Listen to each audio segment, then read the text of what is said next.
Hello, Dan Bunker here from United Learning's EdTech team, and today we're going to take a look at the TTS Bluetooth Data Logger. I've got a unit here. You can see it consists of two parts. It has a base unit and then a separate portable probe which you can use in liquids and in the soil, etc. Now this base unit, has 4 AA batteries that go in the unit from underneath, and there's an on-off switch at the bottom there. When you turn that on, the unit flashes and it's ready to go to work. That top probe also has 2 watch batteries that are supplied that go in with it, and that needs to be aligned to the on-off button at the top.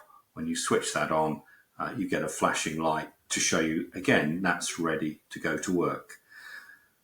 So once we've assembled the data logger, we're ready then to launch it with the app, and the next thing we're going to look at is the app interface itself.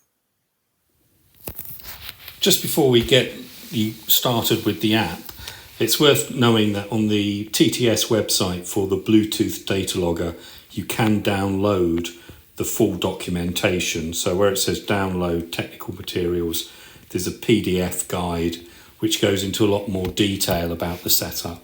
In the box, you only get a very brief kind of pictorial view of how to set up and get started with the Bluetooth Data Logger. But if you want the full details, simply go to the TTS website, find the product and download the technical materials from there. Okay, let's go to the App Store. Here we can search for Bluetooth Data Logger. I've already got it downloaded, but you just download it. And then now I'm going to open it. We'll go into the app and we'll allow the data logger to use Bluetooth. And having switched on the base unit with its light now flashing and the temperature probe with the light flashing, I'm ready to connect my 2 data sources there. You can see it's found it straight away. I haven't had to do anything complicated. It's just searched and found them. I'm going to connect the probe, which is the standalone portable unit, and I'm going to go for ambient temperature, sound level and light intensity. Note you can have 4 data streams to view at any one time. I'm going to click OK or tap OK, and here I've got a live view now, and with the settings button on the right hand side just at the top of each line, you can change what that view looks like. So for the temperature, I'm going to put a thermometer and I'm going to click OK. And then for my noise level, for example, I might choose just the half dial and click OK. And you can see these are live streams. If I grab hold of the probe, you'll see the temperature rising on the thermometer there. And as I talk, you'll see the noise level in decibels changing as my voice rises and falls. So we've got the live stream there of those 4 data sets coming in. It's all working. I know I'm now ready to use this in a more kind of scientific way. Let's take a deeper look at the TTS Data Logger app. I've got some screenshots here just to go through it with you. And first of all, we'll have a look at the Connect button. The Connect button shows you the available loggers via Bluetooth. And you can see here I've got the main unit and the probe available. If you're not seeing anything, just restart the unit and click refresh. We can save a data set and then we can open a previously saved data set. We have a simplified dials view where we just see the dial current reading of the data stream that we have selected, and in the settings of those we can choose whether we have a particular meter like a thermometer or a half dial, and whether we want the number to display as well. We have the graph view where we can continuously capture data. We can click on the camera to get a snapshot of the data, and we can zoom in to the graph to show smaller details of the changes. We have a tabular view of the data collected and the snapshot view of the data collected, and we can also set up a remote data logging session where we can configure that main unit to decide when it starts, for how long it continues, and what the sampling interval is. So the controls there to give you that kind of basic overview of what we can do with the TTS Data Logger. So you can see I've got my available loggers here. I'm going to select two streams, the sound and light. I'm going to tap OK. You can see that those readings are live. If I cover up the light meter, you can see the reading goes down and we know everything's working. I'm going to tap on the graph, and this allows me then to set up some live data logging. If I click on the purple icon at the bottom, the button there, this will give me the opportunity to change my duration and sampling interval as I go live. Otherwise, it's just automatic. I won't bother setting that up just now, but if I do want to record, it will do it automatically when I click on the green go button at the bottom there. I tap on that. We're now starting to collect data automatically. And what I can also do is tap the camera button to take a snapshot at any one time. So when I take the snapshot, you'll see on the graph you get a little dot, and I'm just taking 3, 4 snapshots of the data before I stop.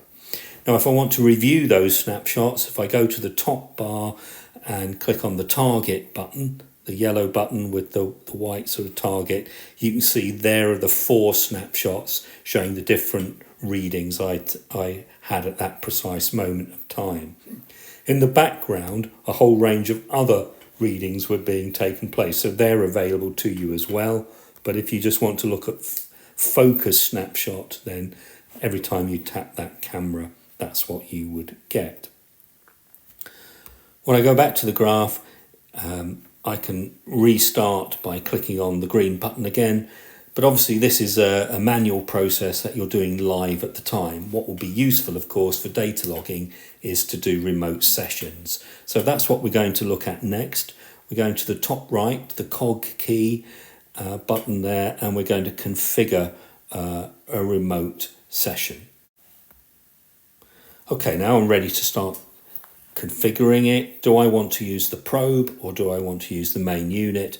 I'm going to choose the main unit, and I'm going to change these times here so they start today at, let's say, 33 precisely. So I put in my units there, and that's okay. That's the start. And when do I want it to finish? I'm going to say a minute later. So again, I enter this data here. Click OK. Now what I can also do is change the sampling interval. This one, let's say I want to do this every 10 seconds. So I've got 1 minute in the total time, 10-second interval, so I should get 10 readings during this particular time. You can set this up for several days or several hours. It's entirely up to you.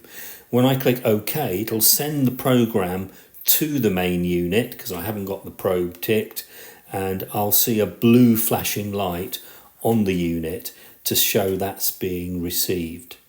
Now, when we come back, we'll load up that remote session and have a look at the data. Right, time has elapsed and I've now coming back to my data logger to retrieve the data that I set up for that remote sessions. So I've got to remember which device I used. It was the main unit, and if I tap on the little calendar icon next to the unit, it'll load up any files that have been saved. So there's only one file there. This is the data I recorded remotely. I now can import that and have the graph there showing that data collection over that period of time. I can also then click on the tabular view, and you can see there the 5 readings it took. There was a little bit of change in light and a bit of change in sound. So I've got all my data there, and that can now be analysed. It could be saved as well and used in other applications to kind of really get into the analysis of that data. So there's a quick overview then of how to use the TTS Data Logger, whether it's for a remote session or whether it's for live capture.